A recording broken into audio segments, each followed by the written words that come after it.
اللہ اللہ اللہ اللہ اللہ ونصلی علی رسولہ الکریم اما بعد فاعوذ باللہ من الشیطان الرجیم بسم اللہ الرحمن الرحیم طلب العلم فریضۃ علی کل مسلم و مسلمہ۔ درود شریف پڑھ لیجیے۔ اللہم صلی علی سیدنا مولانا محمد وعلی آل سیدنا و مولانا محمد وبارک وسلم۔ اسلام پر جو اعتراضات کیے جاتے ہیں کہ انہوں نے عورتوں کی حق تلفی کی ہے، تو اس کا ذکر چل رہا تھا۔ کافی سارے اعتراضات ہیں، جن میں سے اکثر اعتراضات کا ذکر ہو چکا ہے۔ ایک اعتراض یہ ہے کہ ایک عورت کی گواہی ایک مرد کی گواہی کو دو عورتوں کے برابر قرار دیا ہے، اور یہ عورت کے ساتھ زیادتی ہے۔ یاد رکھیں، یہ ہر مسئلے میں نہیں ہے، بلکہ بعض مسائل تو ایسے ہیں جس میں تنہا عورت کی گواہی قابل قبول ہوتی ہے، بلکہ بعض خواتین کے ایسے مخصوص معاملات ہوتے ہیں کہ جس میں مرد کے مقابلے میں عورت کی گواہی قابل قبول ہوتی ہے۔ تو یہ عام حالات میں نہیں ہے کہ ہر جگہ دو عورتوں کی گواہی ایک مرد کے برابر ہوگی، بلکہ بعض جگہ تو ایک عورت کی گواہی بھی چل جاتی ہے، یعنی صرف ایک عورت کی گواہی وہ چل جاتی ہے۔ اب اگر فجر کے درس والی باتیں آپ کو یاد ہوں تو آپ کو یہ بات سمجھ آ چکی ہوگی کہ ایک عورت کی گواہی وہ دو عورتوں کی گواہی ایک مرد کے برابر کیوں ہے۔ جہاں اللہ رب العزت نے اس بات کا ذکر فرمایا فَاسْتَشْهِدُوا شَهِيدَيْنِ مِن رِّجَالِكُمْ فَإِن لَّمْ يَكُونَا رَجُلَيْنِ فَرَجُلٌ وَامْرَأَتَانِ مِمَّن تَرْضَوْنَ مِنَ الشُّهَدَاءِ۔ اگر تمہیں دو مرد نہ ملے تو پھر ایک مرد اور دو عورتیں۔ پھر آگے اس کی حکمت بھی بیان فرما دی کہ یہ دو عورتوں کا ذکر اس لیے کر رہے ہیں کہ کہیں ایسی نوبت آ جائے کہ ایک عورت بات بھول جائے تو دوسری اس کو بات یاد دلا دے۔ یہ جو دوسری عورت ہے یہ اس کے ساتھ بطور معاون کے ہے، یہ بھول جاتی ہے۔ اسی طرح یہ دونوں عورتیں ایک دوسرے کے ساتھ تعاون کے طور پر ہے، اگر یہ بھول جائے تو وہ یاد دلا دے، اور اگر وہ بھول جائے تو یہ یاد دلا دے۔ اس میں عورتوں کی کوئی بے عزتی والی بات تھوڑی ہے۔ اب مثال کے طور پر یہ مرد حضرات میرے سامنے بیٹھے ہوئے، اور میں نے ان میں سے کسی سے کہا کہ بیٹا آپ جا کے یہ فلاں کام کر دینا اور فلاں کو یہ بات بتا دینا۔ آپ نے کہا امام صاحب اس کے ساتھ ایک بچہ اور بھی بھیج دیں، اور اس کو بھی آپ وہ بات سمجھا دیتے ہیں۔ تو مقصد کیا ہوتا ہے کہ اگر وہ میری بتائی ہوئی کسی بات کو بتانا بھول جائے تو آپ ان کو یاد دلا دینا، لیکن اگر اس کا حافظہ مضبوط ہوگا تو کہے گا نہیں بھائی مجھے کوئی ضرورت نہیں، میں سارا جا کے بتا دوں گا۔ اب میری اپنی ذاتی طور پر یہ بہت بڑی کمزوری ہے کہ مجھے ابھی آپ ایک بات بتائیں نا، میں 5 منٹ کے بعد بھول جاتا ہوں۔ تو جب میں بھول جاتا ہوں تو میں کیا کرتا ہوں کہ جب آپ نے مجھے کوئی بات بتائی میں فوراً بچے سے کہہ دیتا ہوں کہ مجھے یاد دلانا، اور اکثر آپ لوگوں سے یہی کہتا ہوں کہ ٹھیک ہے لیکن مجھے یاد دلانا۔ تو یہ جو دو عورتوں کی گواہی رکھی ہے نا، اس کی وجہ یہی ہے کہ اگر ایک بھول جائے تو دوسری یاد دلا دے۔ اس میں کون سی توہین والی بات ہو گئی؟ اب جو عورت کی فطری کمزوریاں ہیں تو ظاہر ہے کہ وہ کمزوریاں تو ہے، اب اس کا تو انکار نہیں کیا جا سکتا، اور جب اس کے اندر ناقصات العقل ہونا، یہ اس کی فطری کمزوری ہے کہ اس کی عقل کمزور ہے، اس کی عقل ناقص ہے، تو اس نقصان عقل کی بنیاد پر ان کی 2 عورتوں کی گواہی ایک مرد کے برابر قرار دے دی گئی ہے۔ اس میں کوئی عورت کی توہین نہیں ہے، بلکہ یہ ایک حقیقت ہے۔ اچھا، دوسرا اعتراض عورتوں کے معاملے میں یہ کیا جاتا ہے کہ اسلام نے عورتوں کو تعلیم سے دور رکھا ہے اور ان پر تعلیم کی پابندی لگائی ہے کہ عورتیں تعلیم حاصل نہ کریں، لہٰذا ہماری عورتیں جو تعلیم میں پیچھے ہیں نا، اس کی وجہ یہی ہے کہ اسلام نے عورتوں کو جہالت میں رکھا ہوا ہے، جاہل بنا کر رکھا ہوا ہے، حالانکہ بالکل غلط ہے۔ نبی علیہ السلام تو فرماتے ہیں کہ حصول علم کی طلب یہ مسلمان مرد اور مسلمان عورت کے ذمے فرض ہے۔ تو اس کا کیا مطلب ہے کہ اسلام عورتوں کی تعلیم پہ پابندی لگا رہا ہے؟ اسی طرح آپ علیہ السلام نے فرمایا کہ جس نے اپنی بچیوں کی تربیت کی، ان کو تعلیم دی، خواتین کے متعلق ہے، باندیوں کے متعلق بھی فرمایا، بچیوں کے متعلق بھی فرمایا، ان کو فَأَدَّبَهُنَّ وَعَلَّمَهُنَّ، آگے کیا فرمایا؟ فَأَحْسَنَ تَعْلِيمَهُنَّ، اللہ نے ان کو اس شخص نے کیا کیا؟ فَأَدَّبَهُنَّ وَعَلَّمَهُنَّ۔ اسی طرح بچی کے بارے میں فرمایا کہ فَعَلَّمَهَا وَأَحْسَنَ تَعْلِيمَهَا،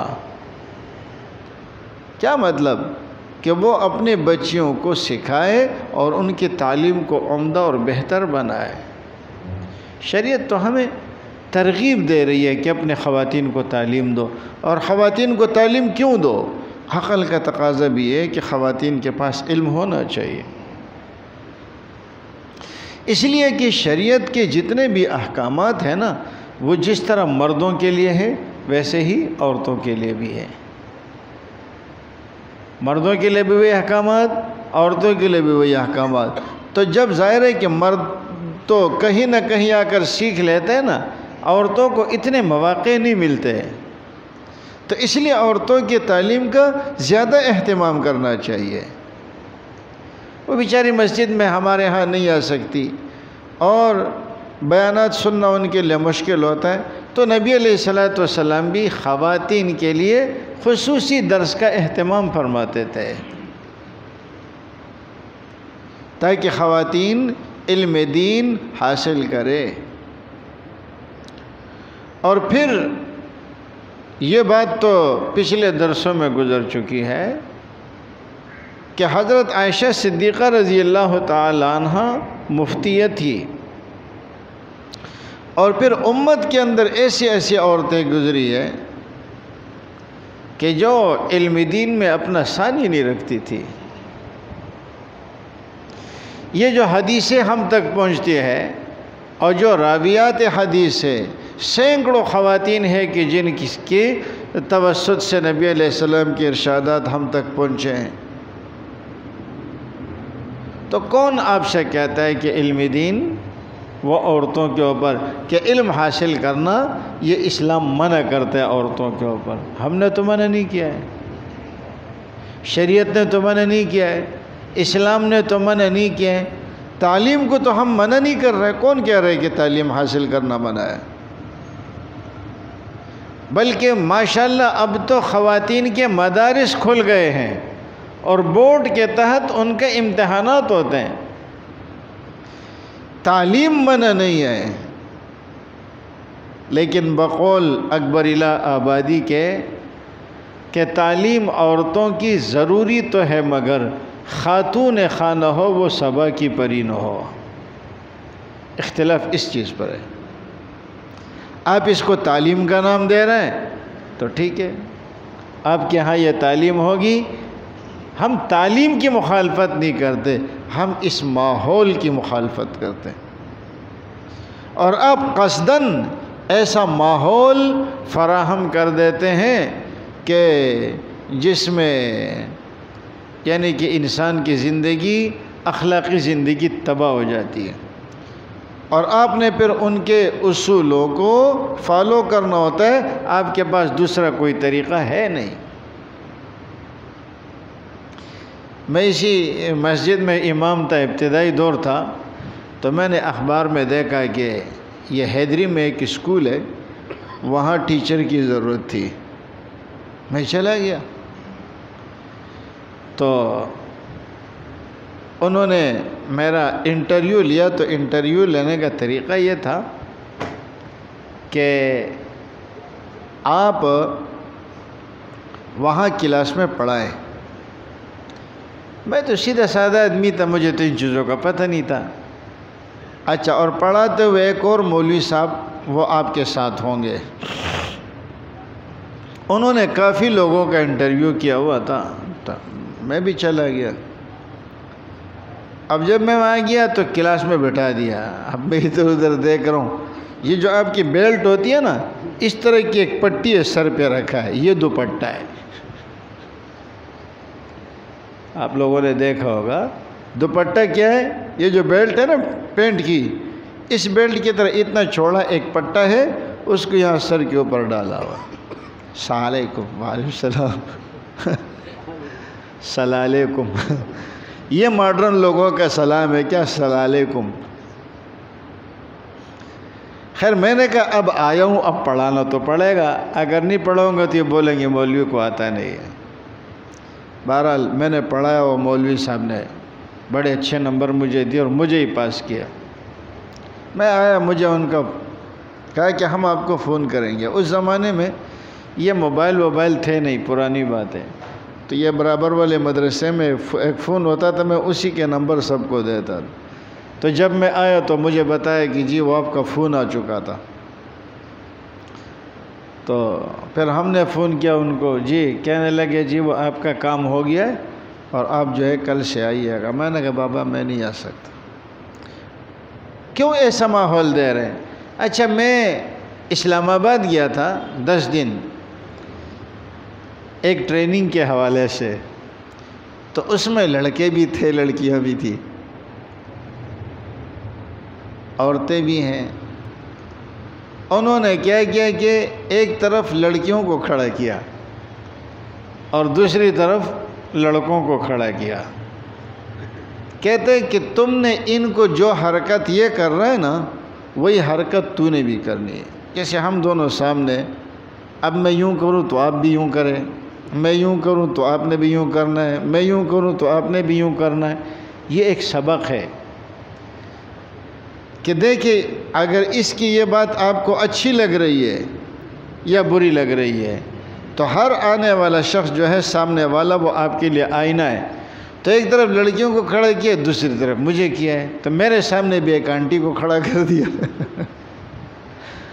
کہتے تم ان کو یوں کرو.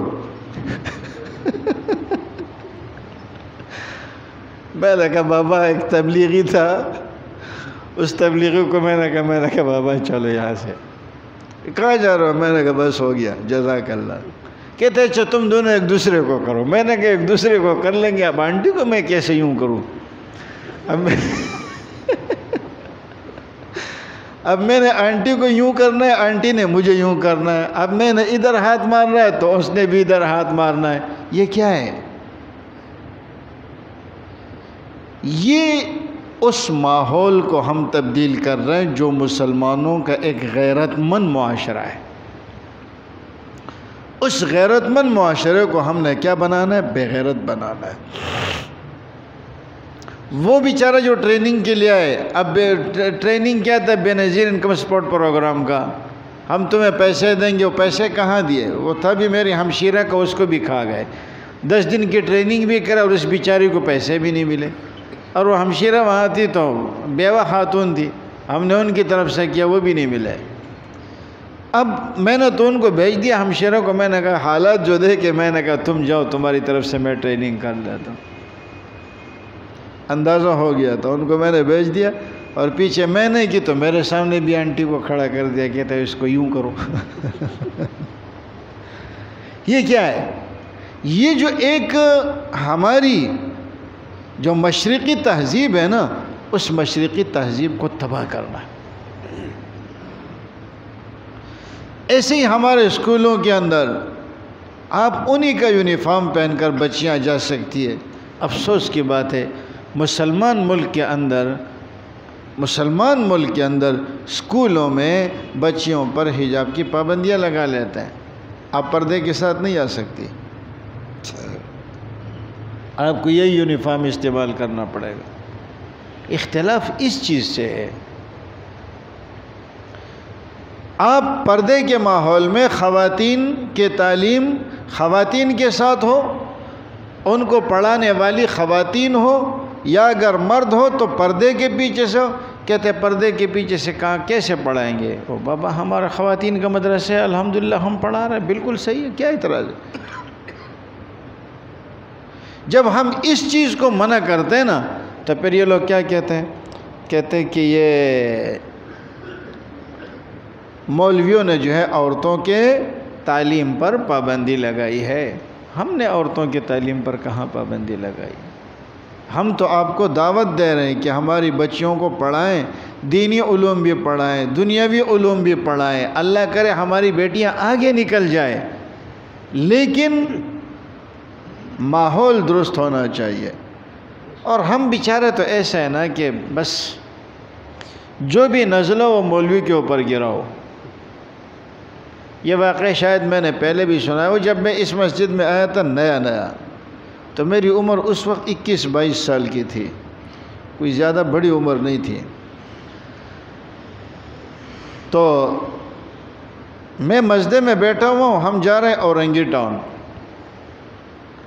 تو میں یہ پیچھے والی سیٹ پہ بیٹھا ہوں، میرے آگے والے سیٹ پہ دائیں طرف ایک تبلیغی جماعت کے ساتھی بیٹھے ہوئے اور ایک عام بندہ بیٹھا ہوا ہے۔ اب وہ تبلیغ والا بیچارہ جو ہے اس کی تو عادت ہوتی ہے اور ہونی بھی چاہیے دین کا جذبہ، کہ جہاں ایک بندہ ملتا ہے نا اس کو پکڑ لو تو پھر چھوڑتے نہیں ہیں۔ تو اب وہ تبلیغ والے نے اس کو پکڑا ہوا ہے، اب وہ سر ہلا رہا ہے، پھر وہ آخر میں کہتا ہے کہ جی بتاؤ کیا ارادہ ہے؟ ہمارا جماعتی بھائی اس سے کیا کہتا ہے کیا ارادہ ہے؟ تو وہ کہتا ہے کہ اس ملک کی ترقی میں رکاوٹ تم لوگ ہو۔ اس ملک کی ترقی میں رکاوٹ کون ہے؟ ہم لوگ۔ اگر تم لوگ نہ ہوتے تو لوگ اس وقت چاند پر جا رہے ہیں، فلاں پر جا رہے ہیں، اور تم ابھی تک وہیں بیٹھے ہوئے ہو۔ سب مجھے آیا غصہ، تو میں کھڑا ہو گیا اور میں نے لوگوں سے کہا کہ بھائیوں میں ایک بات بتا رہا ہوں۔ اس کو کچھ نہیں بولا، وہ جہاں بھکاری کھڑا ہو کے بھیک مانگتا ہے نا مسجد میں اسی جگہ کھڑا ہو گیا۔ میں نے کہا بھائیو ایک بات ہے ذرا سنیں۔ لوگوں نے سمجھا کہ شاید یہ بھیک مانگ رہا ہے، میں نے کہا یار بھیک نہیں مانگ رہا ہوں، ایک بات بتا رہا ہوں۔ اب لوگ میری طرف متوجہ ہوئے، امیر صاحب بھی متوجہ ہوئے، یہ بھی متوجہ ہوئے۔ امیر صاحب کو پتہ نہیں ہے میرے حق میں کچھ بولنا چاہ رہا ہے، سمجھ رہے یہ کوئی مولوی ہے، کوئی دین کی بات بتائے گا۔ میں کہا یہ دو بندے بیٹھے ہوئے ہیں، یہ اس کو نماز کے بارے میں ترغیب دے رہا ہے، نیکیوں کے بارے میں ترغیب دے رہے ہیں، نبی علیہ السلام کی مقدس زندگی کے بارے میں ترغیب دے رہے ہیں، اور یہ صاحب اس کو ڈانٹ رہا ہے کہ ہمارے ترقی میں رکاوٹ تم لوگ ہو۔ میں نے کہا دیکھیں جی دو قسم کی چیزیں ہیں، ایک دین ہے ایک دنیا ہے۔ دین کے بارے میں نے آپ کو بتایا تھا کہ دین کی ٹھیکیداری ہم نے اٹھائی ہے، یہ ذمہ داری ہم نے لی ہے اور الحمدللہ نبھا رہے ہیں۔ گورنمنٹ کی طرف سے ہمیں کوئی سہولت نہیں مل رہی، بلکہ الٹا تنگ کیا جاتا ہے تاکہ لوگ ان مولویوں کو چندے نہ دیں، اور ادھر سے آپ کے ذہنوں میں بھی اتنا گند بھرا ہوا ہے کہ آپ ہر ایرے غیرے کو چندہ دیں گے، مولوی کو نہیں دیں گے۔ مولوی پہ آپ کو بھروسہ رہے گا ہی نہیں۔ اور یہ سارا گند کس نے پھیلا ہے؟ یہ سارا الحاد کا نتیجہ ہے۔ ہمیں تو کچھ نہیں مل رہا، اور ہمیں کہتے ہیں کہ جی ہم آپ کو تعاون کریں گے، سالانہ اتنے لاکھ روپے تمہیں دیں گے، لیکن یہ کہ آپ نے ہمارے شیڈول کے مطابق آ جائیں، آپ اپنی کتب تبدیل کر لیں۔ یہ آفر ہوتی ہے تمام مدارس کو، بہت سے چلے بھی گئے اس میں، سالانہ ان کو فنڈ ملتا ہے۔ ہم نے کہا لعنت ہو ایسے فنڈ پہ جو ہمارا نصاب تبدیل کرے، ہم نہیں قبول کریں گے۔ ہم تو اسی میں چندہ کر رہے ہیں، بھیک مانگ رہے ہیں بابا، بھیک مانگ رہے ہیں، لوگوں سے مسجد کے دروازوں پہ کھڑے ہو کے بھیک مانگ رہے ہیں، لیکن ہمارا تعلیمی معیار اتنا بلند ہے، اتنا بلند ہے کہ دنیا بھر کے طلباء ہمارے ہاں پڑھنے کے لیے آ رہے ہیں۔ آ رہے نہیں آ رہے؟ پوری دنیا سے طلباء پاکستان میں پڑھنے کے لیے آ رہے ہیں، اور یہ ملیشیا والے بچے تو میرے پاس سے آ کے میں ان کو وہاں بھیجتا ہوں۔ پوری دنیا سے جو معیار پاکستان اور ہندوستان کا ہے نا علوم دینیہ کا، دنیا میں کہیں پر بھی نہیں ہے۔ گھوم کے دیکھیں، کہیں پر بھی نہیں ہے۔ ہمارے یہاں کا انتہائی کمزور مولوی وہاں کے مفتی اعظم سے آپ کو اچھا نظر آئے گا۔ کبھی کسی نے کہا ہے کہ ماشاءاللہ جی مدارس والوں نے اتنا اعلیٰ معیار قائم کیا کہ ہمارے باہر دنیا کے بچے پاکستان میں پڑھنے کے لیے آ رہے ہیں۔ جامعہ ازہر ایک نام رکھتا ہے، یعنی دنیا کی بڑی اسلامک یونیورسٹی ہے۔ ہمارے ایک دوست وہاں انہوں نے 10 سال پڑھا اور پھر پاکستان میں آیا، 1 سال پاکستان میں پڑھا۔ اللہ گواہ ممبر پر بیٹھا ہوں، جب وہ جا رہا تھا اس کی آنکھوں میں آنسو تھے۔ اس نے مجھے کہا مولانا میں نے جامعہ ازہر میں اپنا وقت ضائع کر لیا ہے۔ یہ آپ کے پاکستان کے علماء ہیں، آپ ان کی قدر نہیں کرتے۔ ایسے علماء آپ کو باہر نہیں ملیں گے، ڈھونڈنے سے بھی نہیں ملیں گے۔ تو ہم تو اپنی ذمہ داری پوری کر رہے ہیں۔ تبلیغی جماعت ہے، پوری دنیا سے لوگ تبلیغ سیکھنے کے لیے یہاں آتے ہیں، قرآن پڑھنے کے لیے یہاں آتے ہیں، حدیث پڑھنے کے لیے یہاں آتے ہیں۔ کبھی کسی نے یہ نہیں کہا کہ مدارس زندہ باد، علماء زندہ باد، کچھ نہیں۔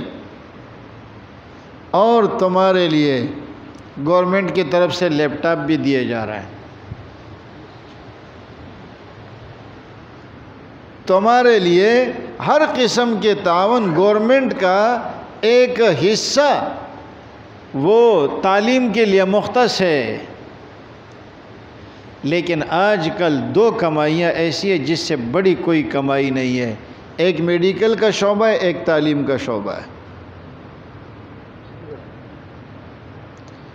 اور تعلیم کا معیار کیا ہے؟ وہ کہتے ہیں کہ جی تعلیم کے لیے پینسل ہمارے دکان سے لینا ہے، کاپی ہماری دکان سے لینی ہے، اور بستہ ہماری دکان سے لینا ہے۔ جتنی بھی تعلیم کیجیے، ماسٹر صاحب ہنس رہے چونکہ شعبے سے وابستہ ہے، تو یہ ہماری دکان سے لینا ہے۔ تعلیم کہتے اس کے لیے کوئی ٹیوشن پہ رکھوا لے، وہ بچوں کو ٹیوشن پہ پڑھائیں گے۔ سب سے زیادہ نفع بخش جو کاروبار ہے نا اس وقت، وہ یہی 2 ہے۔ تعلیم کو جب کاروبار بنا لیا جائے گا تو کیا ہوگا؟ تو آپ کو تو گورنمنٹ کا سپورٹ بھی مل رہا ہے، آپ کے ماں باپ آپ کے تعلیم پر بھاری رقوم خرچ کر رہے ہیں، کرتے نہیں کرتے؟ آپ کے بچے جب جاتے ہیں باہر پڑھنے کے لیے لاکھوں روپے خرچ کر رہے ہیں، تو ماں باپ کی آمدنی آپ کی تعلیم پہ خرچ ہو رہی ہے۔ ہماری تو صورتحال یہ ہے، وہ پچھلے دن ایک خاتون آئی تھی علاج کے لیے، تو میں نے اس کے لیے ٹوکن فری کی پرچی بنا دی۔ یہ مجھ سے کہتے ہیں نا مولی صاحب آپ پیسے لیتے ہیں، تو میں نے کہا بھائی آج تک مجھ سے کسی نے کہا ہے کہ مولوی صاحب یہ آدھا کلو دودھ آج میری طرف سے لے جانا افطار کر لو گے؟ تو بہرحال عرض یہ کر رہا تھا کہ میں نے ان سے کہا کہ بھائی گورنمنٹ آپ کو کتنا بڑا فنڈ دے رہی ہے، کتنے بڑے مراعات دے رہی ہے، آپ کے والدین اپنے آمدنی کا اکثر حصہ آپ کے تعلیم پہ خرچ کر رہی ہے، تو جاؤ نہ، وہ چاند پہ گئے تو سورج پہ جا۔ کس مولوی نے تجھے روکا ہے کہ مت جا؟ جا نا، کسی نے روکا ہے؟ نہیں۔ افغانستان کی کرنسی ہم سے زیادہ ہے، شرم کرنی چاہیے ہم لوگوں کو۔ یہ ایران بھی ہم سے آگے نکل جائے گا اگر یہ صورتحال ہوگی۔ انڈیا ہم سے آگے ہے، کیوں؟ یہاں جو میرٹ کی بنیاد پر نہیں رکھا جاتا، جس کو رکھا جاتا ہے وہ قرابت کی بنیاد پر رکھا جاتا ہے۔ یہ ملک ہوگا، یہ جو بیٹے رہتے ہیں نا، جاتے قسم خدا کی ان کو نام لکھنا نہیں آتا انگلش میں، نام لکھنا نہیں آتا، اور بیٹے آگے سرکاری عہدوں کے اوپر۔ اب اپنی نالائقی کا ملبہ تبلیغ والوں پر ڈال رہے ہو، تم ہمارے راستے میں رکاوٹ ہو۔ ہم کیوں رکاوٹ ہیں؟ جاؤ نا، سورج پہ جا، پتہ چل جائے گا۔ قوم کا پیسہ تمہارے اوپر خرچ ہو رہا ہے، اور تم اپنی نااہلی کی وجہ سے کچھ بھی ملک کو ترقی نہ دے پائے، اور اس کا نتیجہ کس کے اوپر ڈال دیا؟ مولویوں کے اوپر اور تبلیغ والوں کے اوپر۔ اللہ کرے کہ ہمارے معاشرے کی اصلاح ہو جائے۔ یہاں ایسے ایسے ہنرمند لوگ موجود ہیں، یقین کریں، جنہوں نے اپنے ہاتھوں سے جہاز بنا کر اڑایا ہے۔ کیا ہوا ان کا؟ جنہوں نے کیا کیا؟ پانی میں، یعنی کہ 3 لیٹر آپ کا پانی اور 1 لیٹر پیٹرول، اس سے گاڑی چلا کے دکھائی ہے۔ کیا ہوا ان کا؟ ایسے ایسے لوگ یہاں پر موجود ہیں، ہماری گورنمنٹ ان کو آگے نہیں آنے دے گی۔ پیچھے جو مافیاز بیٹھی ہوئی ہے وہ ان کو نہیں آنے دے گی۔ آپ ان بچوں کی حوصلہ افزائی کریں، آپ میرٹ کی بنیاد پر ان بچوں کو لیں، آپ دیکھیں آپ کا ملک کیسے ترقی کر رہا ہے۔ جن کو لیے وہ شہزادے، اور آپ کو پتہ ہے شہزادے پڑھتے نہیں ہیں۔ پڑھائی غریب بندے کا کام ہوتا ہے، یاد رکھنا۔ قابل آدمی جو بھی ہوگا وہ غربت سے اوپر جائے گا۔ غریب آدمی محنت کر کے کچھ بننا چاہتا ہے، لیکن غریب کتنا ہی قابل کیوں نہ ہو، وہ اپنی ڈگریاں لے کے گھوم رہا ہوتا ہے، کوئی پوچھنے والا نہیں ہوتا۔ اور یہ جو ہمارے ہوتا ہے نا، جو بیچارے کسی کے نہیں سفارشی بنیادوں پر پاس ہوتے ہیں، یہی آگے جا کر کے ہمارے اسمبلیوں تک بھی یہی پہنچنے والے ہیں، ہمارے سرکاری محکموں میں بھی یہی لوگ بیٹھنے والے۔ اللہ ہمیں عمل کی توفیق نصیب۔